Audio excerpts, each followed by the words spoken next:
estamos hablando de Abraham. Hablamos la semana pasada del pacto de Abraham. A partir que vimos este capítulo ya del Génesis, ya no se puede hablar más de Dios sin referirse a Dios como el Dios del pacto.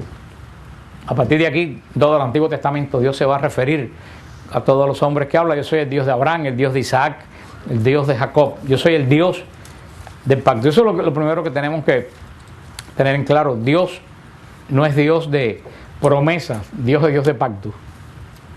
Hay una gran diferencia entre una promesa y un pacto.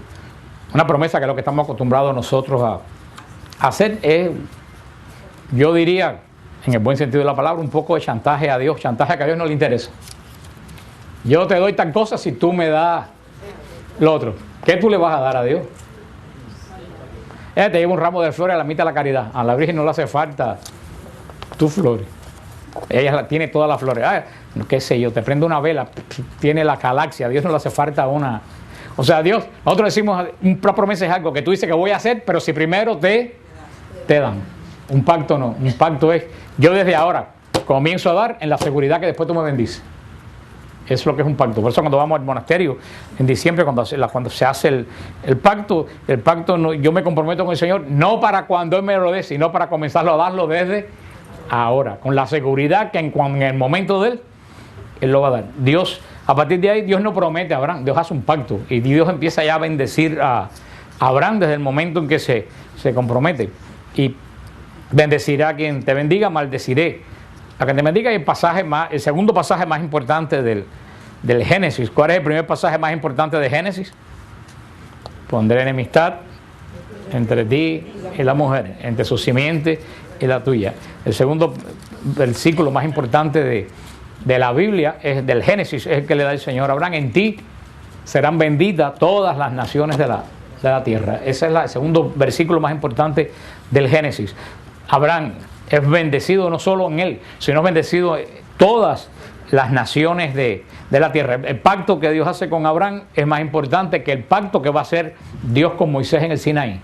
El pacto de Abraham es el pacto más importante de toda la historia. El pacto que el Señor va a hacer en el Sinaí, ¿con quién tiene que ver? Con Israel. Es un pacto para Israel. Sin embargo, el pacto que Dios hace con Abraham es para todas las familias de la tierra. Toda la descendencia, a través de la línea de Abraham, la descendencia de la salvación. También, por supuesto, que este pacto pertenece a Israel, en cuanto Israel es instrumento de la salvación. Pero el pacto que le dio Dios con Israel en el monte Sinaí es para la tierra de Israel y para la preparación de la venida del Mesías en cuanto a nación. Pero este pacto que está aquí es para todas las naciones de la tierra. La historia que estamos viendo de Abraham en el Génesis se divide en 3 secciones.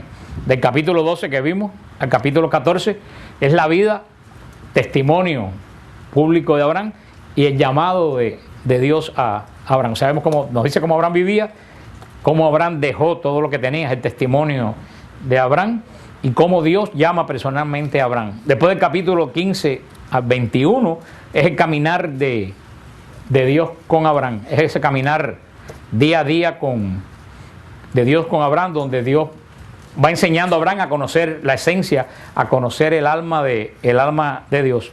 Los capítulos del 22 al 25 en Génesis tenemos una secuencia profética que va a apuntar, por supuesto, ¿a quién? A Cristo. Todo el capítulo 22 al 25 va a apuntar a Jesús. Ese llamamiento, vamos a ver en el capítulo 24, como llamamiento de una novia, como el Señor llama a Israel y cómo bendice todos los tiempos a través de la simiente del linaje de Abraham. De Dios la persona puede tener ideas, de Dios se puede tener conceptos, de Dios se puede tener opiniones, de Dios se puede tener teoría. Todo esto, cuando tú le preguntas algo, la gente te puede expresar esquemas, ideas, conceptos, opiniones, teorías sobre Dios. Pero como decía el teólogo Karl Rahner, yo no sé decir nunca el nombre, yo creo que se suena más o menos así, Karl Rahner, creo que se llama, decía que hoy en día el hombre de hoy no podía creer por teoría, por conceptos ni por opiniones, tenía que creer por experiencia. Y es una cosa muy cierta lo que dice este teólogo. O sea, dice, ya nosotros, el hombre moderno no llega a Dios por teorías, ahora por opiniones. El hombre moderno lleva a Dios por qué cosa, por una experiencia profunda, directa con Dios. Es una experiencia, un encuentro con Dios, pero un encuentro personal, no porque alguien, cada vez que alguien me dice, ¿qué versículo bíblico le tengo que dar a fulanita o fulanito para que se convierta? Le digo, nunca he visto que nadie se convierta por un versículo bíblico. Un versículo bíblico te sirve para aprender, pero no para convertirte. Yo siempre le digo a las personas, si es fulano no cree, ¿tú sabes lo que le hace falta a esa persona? Una experiencia de Dios. Tienes que llevarlo, invitarlo a un retiro, tienes que invitarlo a un lugar que tenga una experiencia con Dios. Una experiencia personal en un retiro, en lo que sea con Dios, vale más que 1000 versículos bíblicos. Y tengo montones de ejemplos que a mí nunca se me olvida por la persona que empezó este grupo, por un amigo, un cliente mío. ¿Te acuerdas de José Denis? Pues José Denis empezó este grupo y José anda a 1000 millas de aquí, no sé ni por dónde anda porque se me ha perdido hace... Cuando yo empecé a ser vendedor, yo una vez fui a ver a este cliente que yo tenía y él me dijo, porque era un tipo también joven, y me dijo, vamos a la playa de sábado. Y dije, no, yo no puedo porque tengo que ir a un retiro. Y él me miró como si yo fuera una meba. Me dijo, un retiro. Le dije, un retiro, un sábado en julio tú vas a un retiro. Le dije, voy a un retiro en el Jensen Night Convention Center que hay. Venía Salvador Gómez en esa época. Y empezó a hablar conmigo, ¿qué tú haces en un retiro? Y le dije, mira, vamos a hacer una cosa, porque tú no te voy a ir al retiro. Me dijo, ni a 1000 millas yo voy a un retiro. Vámonos por la playa. Mira, vamos a hacer un pacto. Lleva el traje de baño al retiro. Y si tú te aburres, yo me voy de retiro contigo. Yo me voy para la playa. Vaya, si tú estás al empezar. Si tú te aburres, dejamos retiro y yo me voy contigo para la playa. Y cuando estaba ahí en el segundo piso de Jensen Night Center, lo vi que venía. Y dije, ese ya cayó. Y llegó y empezó el retiro y las charlas iban, la gente aleluya, y aquel no empezó así. Y yo lo miraba y yo decía, la cosa está difícil. Porque no hacía ningún... Y cuando se llamaron que los que querían pues entregar su vida a Cristo, que pasaran adelante, el primero que se levantó el estadio entero fue él. O sea, yo podía estar un mes dándole versículos bíblicos y él hubiera procesado intelectualmente eso y no le hubiera servido para nada. Por eso es lo que dice, ¿qué es lo que tiene Abraham? Abraham no estudió la Biblia ni leyó la Biblia. Abraham tuvo una experiencia directa de Dios. Una experiencia directa de Dios vale más que 1000 palabras. Por eso hoy en día, te lo voy a decir, cuando ustedes vengan, la gente, ni con un libro, ni con un versículo bíblico, la gente se convence. La gente no se convence por opiniones. La gente se convence por qué cosa? Por experiencia. Si tú quieres que alguien se convierta, anímalo, rétalo a tener una experiencia de Dios, como yo le dice a este amigo mío. Tú dices que eres tan guapo, tan guapa, vete conmigo a un retiro. ¿No quieres ir? Tú sabes que tienes miedo, no tienes pantalones para aceptar esa experiencia. O sea, las esquemas, las ideas, los conceptos son antesala de la experiencia. O sea, eso es una antesala, pero nunca verdaderamente, nunca terminan por llevar al hombre hacia la verdadera experiencia, porque ahí entra la inteligencia, te pones a pensar, te pones a arguir, te pones a debatir.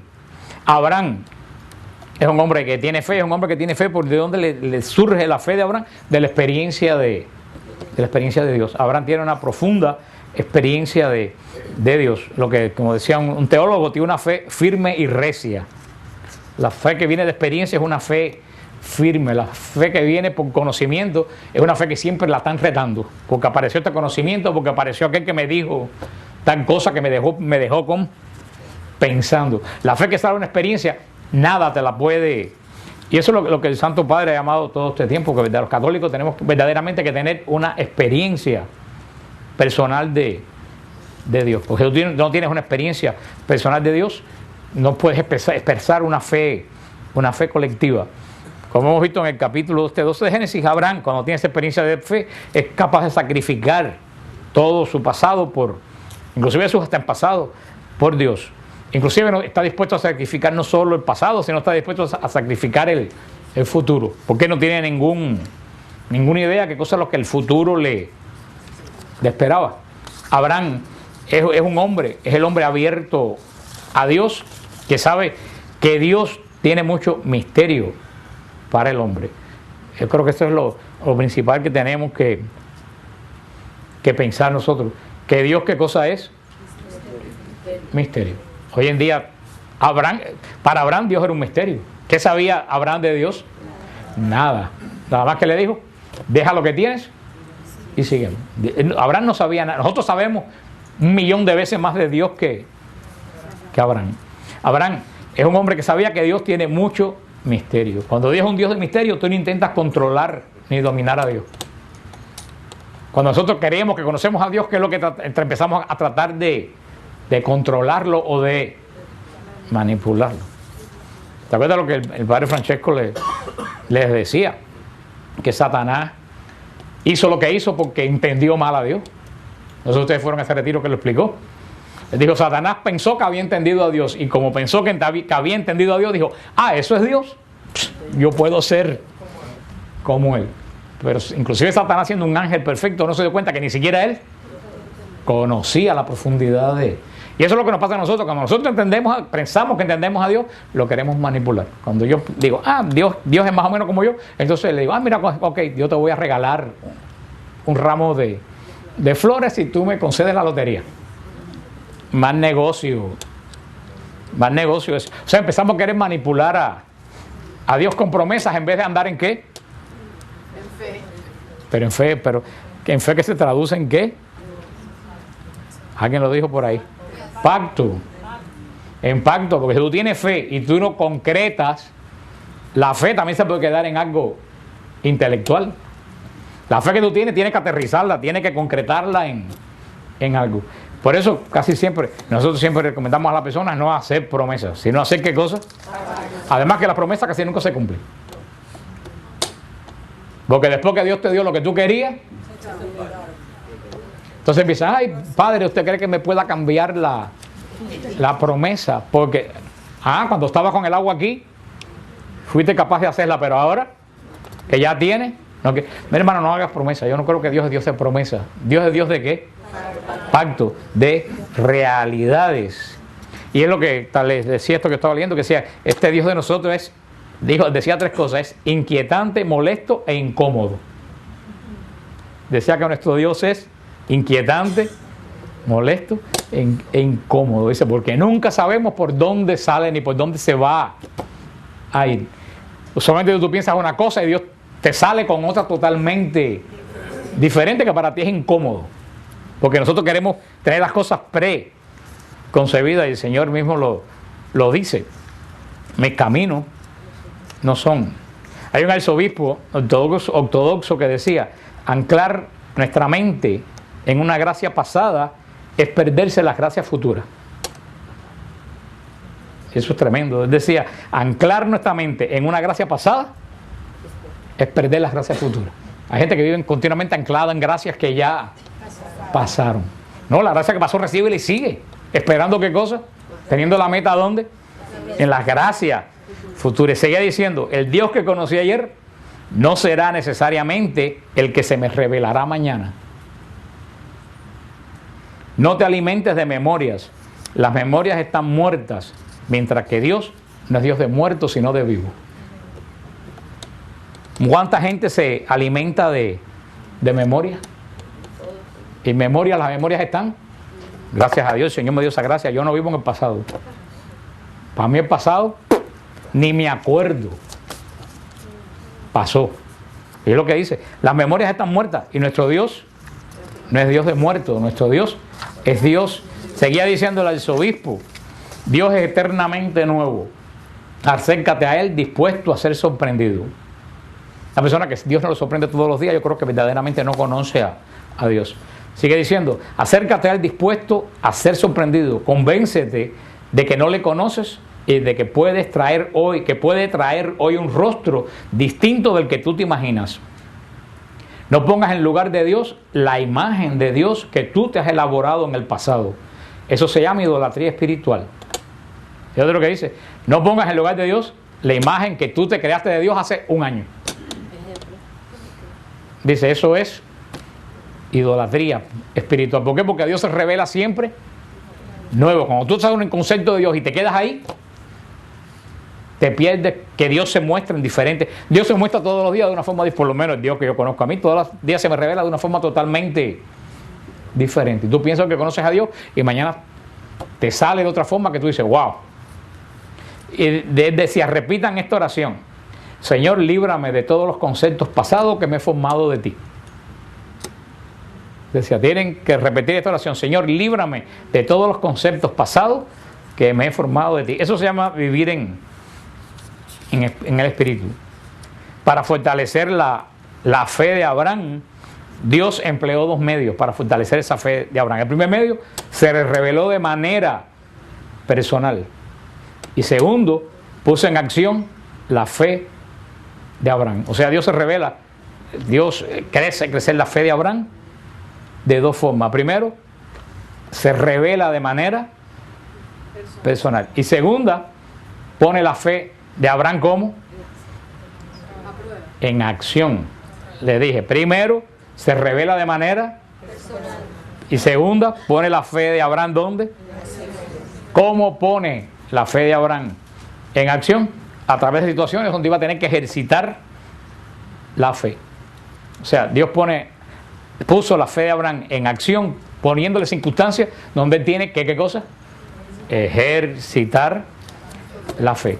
Porque si Abraham tiene mucha fe y no la ejercita, si una persona le enseñaron piano y hace 15 años que no toca piano, ¿qué le pasa con esos conocimientos del piano? Los pierde. ¿Cuánta gente habrá aquí que estudiaron piano y no saben tocar ni una sola?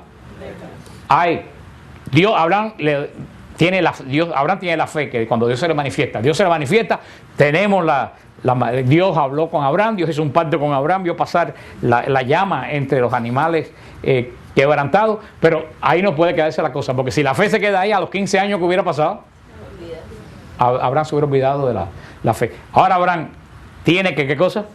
Que ejercitar la fe que recibió. ¿Y cómo ejercita Abraham? ¿Cómo Dios hace que Abraham ejercite la fe que le dio? Poniéndolo en circunstancia que él la tenga que ejercitar. Que por ahí dijeron la palabra prueba, que usualmente se dice prueba, pero que a mí no me gusta decir prueba, porque Dios no puede probar. Dios ejercita.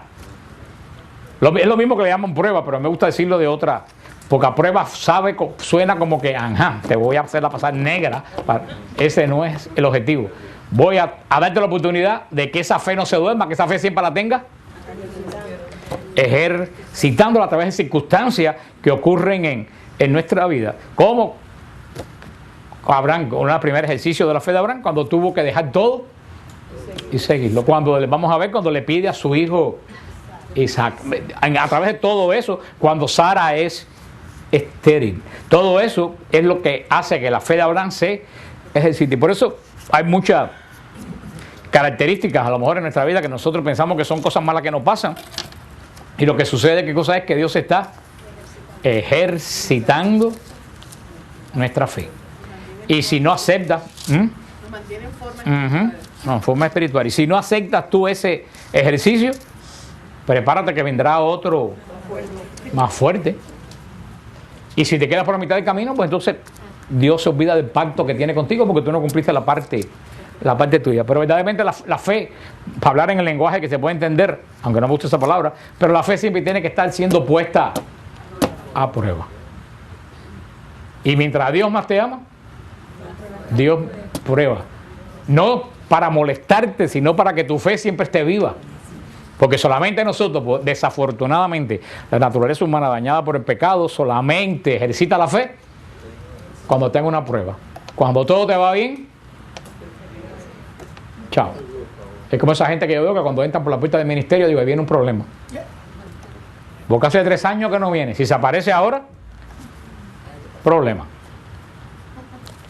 Y vienen generalmente con la fe por el piso. ¿Por qué? Porque no la han ejercitado. Así que muchas veces tenemos que darle gracias a Dios porque nos hace ejercer. O sea, por eso que uno dice, pero ¿cómo que después que yo conocí a Dios todo me ha caído arriba? Por supuesto, acuérdate el caso de Abraham. Abraham primero conoció a Dios y después, ¿qué pasó? Tuvo que ejercitar su fe. Por eso cuando tú encuentras a Dios, Dios empieza a que tú ejercites tu fe. A través de esa ejercitar tu fe va creciendo. Las personas que tienen una experiencia de Dios y más nunca ejercitan la fe, la fe se le muere. ¿Por qué, hermano? Desafortunadamente somos así. Todo en la vida conlleva disciplina. Algo que una persona que no tiene disciplina en algo casi nunca llegará a ningún lado. Los atletas tienen que tener una disciplina extrema. Los militares tienen que tener una disciplina extrema. Nosotros creo que los católicos no logramos absolutamente nada porque no tenemos disciplina ni tenemos quien nos discipline, que es lo más triste del caso. Porque estos mismos pastores nos dicen, hagan lo que ustedes quieran y les vaya bien y les digo que ustedes no se molesten. Eso es lo que tenemos, un pueblo débil, un pueblo de débiles en la fe, un pueblo que ni siquiera sabe qué cosas son ni en qué cosas creen. Los pastores, ¿qué hacen con las ovejas? No solo las cuidan, las mueven de un lado a otro, continuamente las tienen caminando. Un pastor que se siente en una piedra y dice, coman lo que quieran y estén tranquilos bajo una mata, ese no es un verdadero pastor, es un asalariado, y mal asalariado. A quien le sirve el sayo, que se lo ponga. Pues vimos también, viendo esta fe de Abraham, vimos este personaje que es el último personaje que es prefigura de Cristo. ¿A quién vimos? Prefigura de Cristo, aparte de Abraham. ¿A quién vimos en la semana pasada? Adán lo vimos hace como 4 meses. La semana pasada vimos al Melquisedec. Sí, es bueno que digan que sea disparate porque por lo menos se despiertan. Vimos a Melquisedec, prefigura de Cristo. Melquisedec es importantísimo en la historia de la salvación, porque el sacerdocio que hoy está en la iglesia, ¿qué sacerdocio es? De Melquisedec. El sacerdocio que tenemos no es el sacerdocio levítico. El sacerdocio levítico se acabó cuando el velo del templo se rasgó. El sacerdocio de Cristo no es el sacerdocio de los sacrificios sangrientos del templo. El sacrificio de Cristo viene del sacerdocio de Melquisedec, que ofreció sacrificio de pan y vino. Por eso dice el Salmo, tú eres sacerdote eterno según el rito de Melquisedec. Y lo dice el capítulo 9 de Hebreos. Todo el sacerdocio de la iglesia, los obispos, los presbíteros, proviene del sacerdocio de Melquisedec, no del pacto sinaítico, sino del pacto de Melquisedec. ¿Con quién? Con Abraham. O sea, mira todo lo importante que es Abraham en la historia de la salvación. Y en esta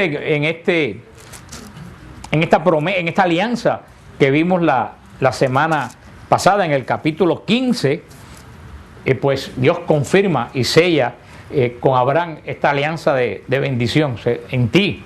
Y eso, acuérdense que ahí es el centro de todo el Antiguo Testamento. En ti serán benditas todas las naciones de la tierra. Una bendición general. Por eso esa bendición, ¿en quién va a ser esa bendición que va a salir de Abraham? Cristo Jesús es la bendición que va a salir de Abraham. Por eso Abraham es el antecesor más importante de Cristo, antes de David inclusive, porque las naciones de la tierra van a ser benditas. ¿En quién? No en Abraham, que era un hombre, sino en Cristo Jesús, que es el descendiente de Abraham. En el capítulo 16 comienza como un poco que, fíjense que esta va a ser toda la historia de Israel y va a ser la historia de nosotros, lo hemos visto. Dios hace un pacto, parece que todo va a ir bien, ¿y qué sucede inmediatamente? Algo pasa. Lo vimos en el caso de Adán, lo vimos en el caso de Noé, todo el mundo salido del arca. ¿La descendencia de quién? ¿De quién? No, la descendencia de Caín no salió del arca, la descendencia de Caín se ahogó. La descendencia de Set salió del arca. Toda la descendencia de Caín se había ahogado, todo parecía que todo iba a ir bien. ¿Y qué viene? La maldad de Can y de Canaán. Ahora Dios hace un pacto con Abraham y vemos que enseguida aparece. Así Dios va a hacer el pacto Sinaí, van a adorar el becerro de oro. Siempre parece que Dios nos los da, inmediatamente el otro hace así y trata de robarse la gracia. Pero hay de que se deje robar. Y aquí viene, en el capítulo 16, la historia de que hay el personaje principal es Sarai. Sarai, la esposa de Abraham. Dice en el capítulo 16, versículo 1. Sarai, mujer de Abraham, no le daba hijos, pero tenía una esclava egipcia que se llamaba Agar. Y dijo Sarai a Abraham: mira, Yahvé me ha hecho estéril. Llégate pues, te ruego, a mi esclava, quizás podrá tener hijos de ella. Abraham escuchó el consejo de Sarai. Hacia el cabo de 10 años de habitar Abraham en Canaán, tomó Sarai, la mujer de Abraham, a su esclava Agar, la egipcia, y se la dio por mujer a su marido Abraham. Se llegó pues a él Agar, que concibió, Pues luego, al verse ella embarazada, miraba a su señora con desprecio. Dijo entonces Sarai a Abraham: mi agravio recaiga sobre ti.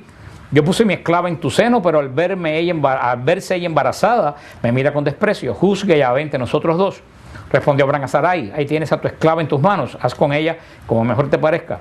Sarai dio en maltratarla, y ella huyó de su presencia. Le encontró el ángel de Yahvé junto a una fuente que manaba en el desierto, la fuente que hay en el camino, y dijo a Agar, esclava de Sarai: ¿de dónde vienes y a dónde vas? Contestó ella: voy huyendo de mi señora Sarai. Vuelva a tu señora, le dijo el ángel de Yahvé, sométete a ella. Dijo el ángel de Yahvé: multiplicaré de tal modo tu descendencia que por su gran multitud no podrá contenerse. Añadió el ángel de Yahvé: mira que has concebido y que darás a luz un hijo al que llamarás Ismael, porque Yahvé ha oído tu aflicción.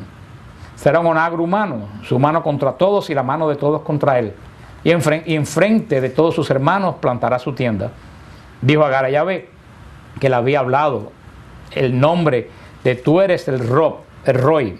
Pues dijo: si será que he llegado a ver aquí la espalda de aquel que me ve. Por eso se llamó aquel pozo de la Jai Roy. Está entre Cades y Beret. Agar dio a luz un hijo de Abraham, y este llamó al hijo que Agar le había dado Ismael. Tenía Abraham 86 años cuando Agar le dio a su hijo Ismael. O sea, vemos acuérdense que todo esto, que la Biblia no es un libro de ¿qué? De datos. La Biblia no es un libro de datos. Que viene aquí buscando datos y que se casó fulana con mengano y tenía tanta edad, no entiende para nada el mensaje que Dios está dando aquí. Primero que nada, ¿qué edad tenía Abraham? ¿Qué es lo que quiere decir en este lenguaje bíblico? No era tan bendecido todavía, porque cuando era plenamente bendecido era como tenían 300, 400. Quiere decir, está en el comienzo de ¿qué? Ya es un proceso, ya está creciendo aunque todavía no está plenamente bendecido. ¿Cuándo va a ser plenamente Abraham bendecido? Después de la prueba de Isaac, que es cuando Dios le cambia el nombre a Abraham. Pero está en el proceso, y aquí la figura central de este capítulo 16 no es Abraham, es Sarai. ¿Qué sucede? Dios le prometió a Abraham que iba a tener ¿cuántos hijos? Más que lo que está en el cielo. Sarai, la esposa de Abraham, oyó esta bendición, y a Sarai era una mujer práctica, y dijo: yo soy vieja, aparte de vieja soy ¿qué? Estéril. O sea, imposibilidad tener hijos. No solo la edad, estéril.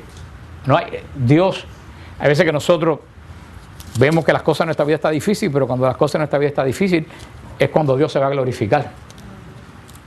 Porque si Sarai puede tener hijos todos los años, ¿qué hubiera sido de maravilloso en la historia que viene? O sea, Dios se manifiesta, la grandeza de Dios es que Dios, pudiendo escoger a una mujer joven y una mujer que podía concebir todos los años, coge una mujer que es mayor y estéril desde el principio. Y Sarai, que oyó que Dios tenía un plan, que Abraham iba a ser padre de muchedumbre, Sarai quiso ayudar a Dios. Y eso nos pasa a todos nosotros. Casi siempre, muchas veces nosotros queremos ayudar a Dios. Y ahí es cuando enredamos todo el problema. ¿Por qué? Porque Sarai, con mente humana, dijo: sí, Abraham va a ser padre de muchedumbre y yo no se lo puedo dar, bueno, pues que se lo dé mi esclava Agar. Eso era muy típico de la era nómada. Si un hombre no podía tener descendencia con su esposa, lo tenía con una esclava, y la esposa adoptaba el hijo del hombre. Eso era muy común. Hay personas que dicen: bueno, porque es un pecado. Espérate, pecado es después de la ley de Moisés. Antes del Sinaí no hay ley. Antes del Sinaí hay ley de no fornicar. No. Luego, entonces, si no hay ley, no hay pecado. Si en una esquina no está puesta una P o un stop en rojo, si no está puesto ahí, tienes tú que parar si no está puesto el signo. No, o sea, el signo no está puesto. Tenemos que entender que todavía aquí no hay ley, se rigen por el instinto natural, que es por eso no sonaba tan raro en ese momento. Bueno, porque conciba Abraham a través de Agar. Y así vemos que verdaderamente sucedió. Vemos toda esta historia, cómo Agar se fue por encima de de Sarai entendió mal lo que estaba sucediendo, y vemos cómo Sarai se queja a Abraham, y vemos la promesa que Dios le da una promesa muy interesante a Agar, pero muy, muy interesante cuando se encuentra con el Señor. Le dice, mira que has concebido y que darás a luz un hijo al que me llamarás. Y fíjate que los ángeles casi siempre hablan igual, así le habla el ángel del Señor a María. Mira que has concebido y que darás a luz un hijo que se llamará Ismael, porque Yahvé ha oído tu aflicción. Dice, y aquí una cosa muy interesante, su mano contra todos y la mano de todos contra él. Él plantará su tienda enfrente de sus hermanos. Se cree que a lo mejor los semitas, los árabes descienden de esta rama que siempre están en guerra con todo el mundo hasta el día de hoy. De la rama de Ismael. Por eso que se cree que los musulmanes y los judíos, los cristianos, descendemos de la fe de Abraham, porque si nosotros descendemos de la fe de Isaac y Israel desciende de la fe de Isaac, ¿quién solamente queda monoteísta que pueda descender de Ismael? Los árabes. Y lo dice bien claro, siempre tú vas a tener la tienda enfrente de tus hermanos, nunca vas a estar del lado de ellos, siempre vas a estar en contra hasta el día de hoy. Y todo esto surge ¿por qué? No, porque Sara quiso ayudar a Dios. Si Sara no quiere ayudar a Dios, a lo mejor todo este conflicto con los árabes y con los musulmanes se hubiera evitado. Pero mira tú, como una cosa que sucede hace 4.000 años tiene tremendas consecuencias que nos influyen a todo el mundo hoy. Eso para que tú veas las consecuencias que puede llegar una acción que tú cometes sin pensarlo. Y esto aquí nos da una gran enseñanza. No ayudes a Dios. Aquí fue cuando el plan de Dios que venía bien, como que hay un crack, ahí se rompe como un poco en el medio por culpa de la intervención humana de Sarai. ¿Por qué? Porque muchas veces Sarai entendió a Dios con mente humana. Y además Sarai quería que el plan de Dios se hiciera ya. Y lo hizo. Lo hizo mal y enredó el plan de Dios. Hermano, mira, y esto no es un llamado a la inactividad, pero tenemos que, esto no es un llamado a la inactividad, tenemos que dejar a Dios actuar en nuestra vida. Nosotros sé que uno se desespera muchas veces frente a las situaciones que se nos presenta la vida, pero en la situación que te presenta la vida, tú tienes muchas veces que dejar que el plan de Dios se desarrolle. Tú no puedes alterar, cuando tú tratas de alterar el plan de Dios porque tú estás entendiendo el plan de Dios con mente humana, posiblemente tú lo enredes más todavía. Y eso es lo que vemos todos los días en las familias, en los trabajos y en todas las cosas. Muchas veces uno no quiere decir, Señor, yo hice ya mi parte, ahora yo voy a dejar que tú hagas la tuya. Eso se dice muy bonito ahora, pero cuando llegue el momento, ¿tú sabes lo que hace falta ahí? Fe. Porque si tú te pasas de lo que tú tienes, todo el mundo tiene que hacer algo. O sea, tú no puedes tampoco sentarte a esperar que Dios resuelva el problema. En toda situación, como en la situación que tenía Sara y Abraham, hay una parte humana que uno tiene que hacerla. Pero cuando tú haces la parte que te corresponde a ti, tú no puedes cruzar al terreno que le corresponde a Dios. Tú tienes que decir, Señor, yo hice, pero tienes que decirlo, tú tienes que arrodillarte y decir, Señor, yo hice lo mío. De ahora en adelante tú tienes que hacer lo tuyo. Y sentarte a esperar que el Señor lo haga. Ay, hermano, pero para sentarse a esperar que el Señor lo haga, hay que tener fe. Porque el que no tiene fe no tiene paciencia, porque el que no tiene fe no tiene nada que esperar. Es Sara que tenía que haber hecho Sara. Esperar que Dios, que se había manifestado, cumpliera lo que había prometido. Pero Sara hubiera tenido que esperar, y mientras el tiempo pasaba, la mente humana de Sara, ¿qué le iba a decir? Oye, cada vez te pones más vieja, el tiempo pasa, la gente se hubiera dicho que tú esperas, se van a morir y las cosas que de ustedes se las va a llevar Sí, porque habría gente que se lo dirían, como hay gente que nos lo dice a nosotros. Porque esa misma gente no se ha acabado. Hay gente que dice, Sara, cada vez ustedes están más viejos, no tienen herederos, esto va a ir a mano de los esclavos de... Esa gente apululan hoy en día todavía alrededor de nuestras tiendas. Diciendo todavía a veces con buena voluntad, pero son gente que no entienden el plan de Dios. Sara tenía que haber dicho, si Dios le dio una promesa a Abraham, Dios la va a cumplir. Pero verdad que eso lo decimos en frío, cuando llega la situación en nuestra vida, es cuando tú tienes que decir. Y que hay gente que me dice, bueno, ¿y cómo yo sé cuando la parte mía se terminó? Y comienza la parte de Dios. Eso tú lo sabes a través de don de discernimiento. No hay otra forma de saberlo. Si no tienes el don de discernimiento, estás muy mal. Pídeselo al Espíritu Santo. Cuando tú tienes don de discernimiento, tú sabes que yo llego hasta aquí, que de ahí para allá yo no puedo hacerlo. Si tú te pasas de ese ahí para allá, lo vas a enredar todo. Y las consecuencias, mira las consecuencias de Sara, 4.000 años, y las consecuencias las tenemos ahí terribles todavía.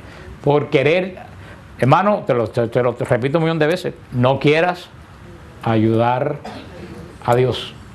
Haz tu parte, arrodíllate y díselo, Señor, a partir de aquí te entrego el problema, ya yo no puedo hacer más, hice todo lo que tenía que hacer, ahora tú. ¿Y qué tú haces? Espera. Y Dios contra toda esperanza. Y Dios va a actuar. Vaya si lo he visto yo. Vaya si lo he visto. Vaya si lo he visto yo.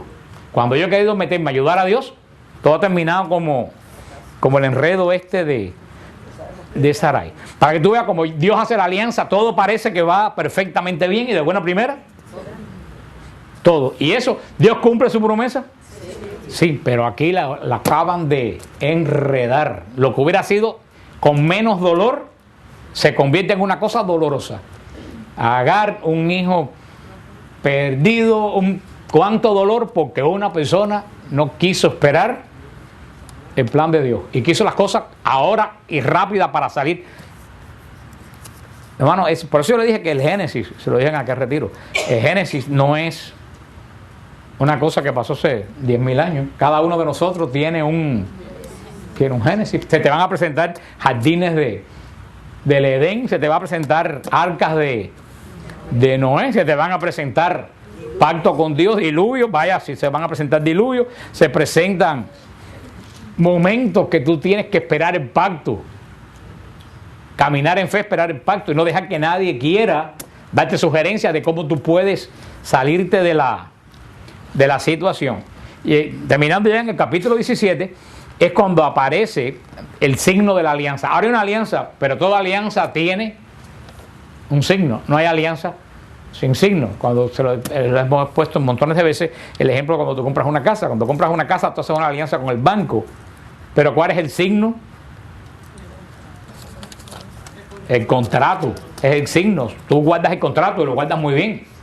Porque tú sabes que ese contrato es la garantía física de algo inmaterial que tú hiciste. ¿Qué es lo inmaterial que tú hiciste? Yo me comprometo a pagar, tú me das el dinero. Pero ¿cómo tú pruebas que tú tienes ese pacto? Con el contrato. Dios hace un pacto con Abraham, pero ¿cómo Abraham va a tener la seguridad que él tiene ese pacto? Por un signo. Y por eso es lo que entendemos que eso es lo que es un sacramento. ¿Qué cosa es un sacramento? Un signo visible de algo que no se ve. Eso es un sacramento. Como Abraham hizo un pacto, ¿lo tenía o no lo tenía? Sí lo tenía, pero Dios le va a dar un signo visible. Si una persona dice, me voy a casar, y van y se casan a la orilla de la playa 2 personas solas, yo me entrego a ti, tú me entregas a mí, ya estamos casados ante Dios. Sí, pero ¿cómo tú pruebas que en qué momento, o yo soy hijo de Dios, sí, pero en qué momento Dios te hizo a ti hijo tuyo? Tal día, 3 días después, ¿cómo tú tienes la certeza? O como yo me confesé con Dios, fantástico que te hayas confesado con Dios, pero ¿cómo tú tienes la certeza de que Dios te perdonó? Porque dice el Señor que hay pecados que no se perdonan. ¿Cómo tú tienes la certeza? Si te confiesas con Dios, ¿cómo tú tienes la seguridad que Dios te perdonó? No, tiene que haber un signo visible de una acción invisible. Esos son los sacramentos. Por eso si venimos a ver qué cosa es lo que viene ahora, que es la circuncisión. Si venimos a ver qué cosa es la circuncisión,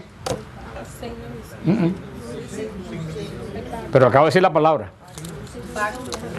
Créanlo o no, no, la circuncisión es un sacramento. La circuncisión es un sacramento judío. La circuncisión es un signo visible de algo invisible. Israel tenía sacramentos y los sacramentos de la iglesia vienen de estos. Claro que Israel no le llama sacramentos. Estoy diciendo a ustedes que esos son los equivalentes de nuestros sacramentos. Dios perdonaba a Israel cuando Israel pedía perdón. Sí, lo perdonaba. Pero ¿qué hacía Israel? Sacrificio, se regaba la sangre. ¿Sacrificio perdonaba? No, Dios perdonaba. ¿Qué era el sacrificio? El signo visible de que Dios perdonó invisible. ¿Eso qué cosa era? Un sacramento. Israel está lleno de sacramentos. Por eso nuestros hermanos protestantes no tienen sacramentos y no pueden tener certeza de las cosas que ocurren. Y no son bíblicos, porque si vemos toda la Biblia está llena de signos visibles que hablan de lo invisible. Dios no decía, yo los perdono y se acabó. No, yo los perdono, pero tienen que hacer sacrificio.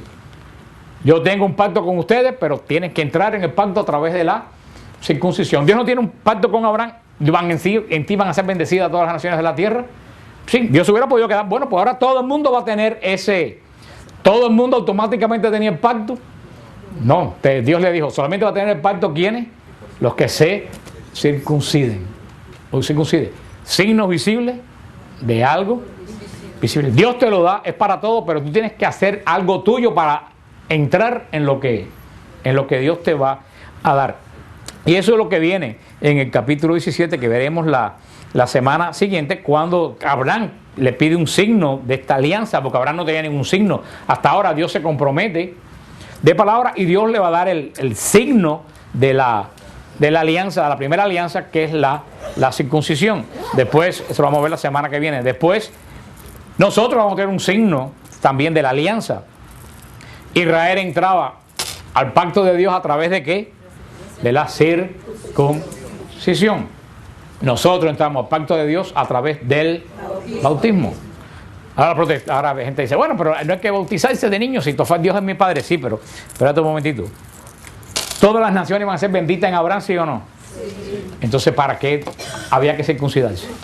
Si ya todos estaban en el pacto, si pensamos con esa mente que todo es automático de Dios, si Dios le dio la promesa a Abraham, todos los descendientes de Isaac, de Jacob, todos los descendientes no iban a estar en el pacto. Sí iban a estar en el pacto. Sin embargo, ¿eso fue lo que Dios pensó? No. Esto no es automático. Yo te lo doy, pero tú tienes que hacer un movimiento de que tú quieres eso que yo te estoy dando. Por ejemplo, los hijos de Abraham están en el pacto por la promesa de Dios, sí. Pero ¿cómo tú accedes al pacto? A través de la circuncisión. No se te da de gratis. Y eso es lo que sucede. ¿Cristo murió por nosotros? Por supuesto que Cristo murió por todos nosotros. Ahora, tú para recibir esa salvación tienes que dar el paso. ¿Cuál es el paso? El bautismo. El bautismo. Los protestantes dicen que no, que es una decisión personal que tú haces. Eso no es lo que dice la palabra de Dios, ni lo que dice Hechos de los Apóstoles, ni lo que dice San Pablo. Por supuesto que la salvación está ahí, hay un pacto nuevo a través de Cristo, pero tú tienes que decir, yo quiero entrar en el pacto. Entonces tú te bautizas. Y fíjate si es así, que ¿a los cuántos días se circuncidan los niños judíos? A los 8 días. Los protestantes dicen, no, hay que esperar que el hombre llegue a grande y decida si se quiere bautizar. Los judíos no dicen que hay que esperar que llegues a grande y decida si te quieres circuncidar. Al niño en cuanto nace. ¿Por qué? Porque los padres judíos quieren que sus hijos estén cuanto antes en la alianza, en el pacto con Dios. ¿Cómo yo voy a esperar a que tenga 20 años, que esté 20 años fuera del pacto de la bendición que Dios le va a dar? Por eso los niños, tú no puedes esperar que sea grande y se bautice. Un padre, es como que ustedes me están diciendo un padre que el niño nace y no lo inscribe en el registro civil hasta que tiene 26 años. Ya hay esos casos, y que esos padres son padres que no les interesa sus hijos, irresponsables. Entonces tú vas a ser responsable con la justicia humana y vas a ser responsable con la justicia de Dios. Yo creo que en cuanto un niño nace, lo primero que quiere un padre, así como quiere inmediatamente registrarlo en la corte o en lo que sea, en el registro civil, tú lo quieres registrarlo, un padre, en cuanto un hijo nace, lo que quiere es que el hijo cuanto antes entre en el pacto con Dios. No quiere que el hijo, porque si el hijo está fuera del pacto, el hijo no va a recibir las bendiciones que da la gracia. ¿Cómo tú esperas? Vas a hacer el crimen de esperar que ese niño tenga 20 o 30 años para que empiece a recibir la gracia de Dios. Lo que pasa es que ellos no entienden verdaderamente qué cosa es el bautismo. Y te salen con la morcega de que Cristo se bautizó a los 33 años. Y yo le digo a ellos, Cristo nunca se bautizó. Lo que hacía Juan no es el sacramento del bautismo.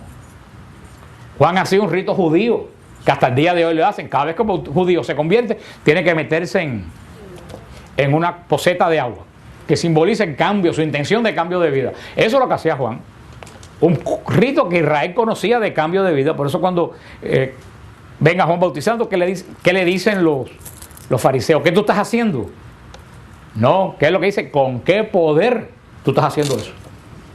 Ellos sabían que eso se hacía continuamente. Ahora lo que decían, Juan no es sacerdote, Juan no lo puede hacer.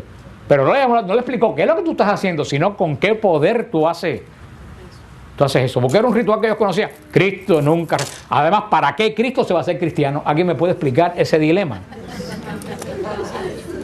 Por sentido común, como los protestantes dicen, Cristo se bautizó. ¿Para qué Cristo se quiere hacer cristiano? ¿Qué nos hace el bautismo? ¿Sacerdote? Profeta, Cristo sacerdote, profeta, y Cristo no tiene que bautizarse. El pecado, el bautismo te admite a la iglesia. Cristo no tiene que admitirse a la iglesia porque Cristo es la iglesia. Y eso lo tienen que tener en cuenta. Jesús jamás se bautizó. ¿Quién es el agente que hace que el bautismo ocurra? El Espíritu Santo. Y el Espíritu Santo, ¿hasta cuándo no bajó? Hasta Pentecostés. Entonces lo que hacía Juan no puede ser el bautismo sacramental. Es un río. Por eso hay esa confusión que tienen los pentecostales, algunos pentecostales, estos últimos tan grandes, que dicen, no, porque hay que bautizar en el nombre de Jesús. Solamente. No se puede bautizar en el nombre del Padre, porque esa es la nueva. No se puede bautizar en el nombre del Padre, del Hijo y del Espíritu Santo. Eso no. Hay que bautizar en el nombre de Jesús, porque en Hechos de los apóstoles preguntan a los samaritanos, ¿ustedes fueron bautizados en el nombre de Jesús? Entonces ellos ponen un versículo de Hechos de los Apóstoles encima de la orden de Jesús. Vayan por el mundo bautizando en el nombre del Padre, del Hijo, del Espíritu Santo. Entonces dice que no hay que bautizar en el nombre de la Trinidad. Y lo que está preguntando los apóstoles, los samaritanos, ¿ustedes recibieron el bautismo de Juan o el bautismo de Jesús? Es lo que está preguntando. ¿Por qué? Porque si ustedes recibieron el bautismo de Juan, ustedes no están bautizados, porque nosotros no predicamos el bautismo de Juan, nosotros predicamos el bautismo que nos mandó Jesús, pero no en el nombre solamente de Jesús, porque Jesús dio la orden bien clara, bautiza en el nombre del Padre, del Hijo, y eso está en todos los evangelios. Pero fíjate cómo el demonio le da la vuelta a las medias verdades. Por eso no se dejen. El equivalente del bautismo en el Antiguo Testamento es la circuncisión. La circuncisión no se le admite a los de adultos, se admite a los niños recién nacidos. El bautismo también es para adentrar al niño en el pacto con Dios. En este caso al niño y a las niñas. Vamos a ver en el capítulo que viene que la circuncisión en Israel solamente eran miembros del pacto los hombres, no las mujeres. Las mujeres no eran parte del pacto de Dios, estaban fuera del pacto. Todo esto lo arregla Jesús en la crucifixión, cuando redime a hombres y mujeres, y las mujeres vuelven de nuevo a entrar en el nuevo pacto, pero ellas no eran parte del pacto antiguo. De ahí viene el por qué, dónde se hace la circuncisión. Eso vamos a verlo la semana que viene.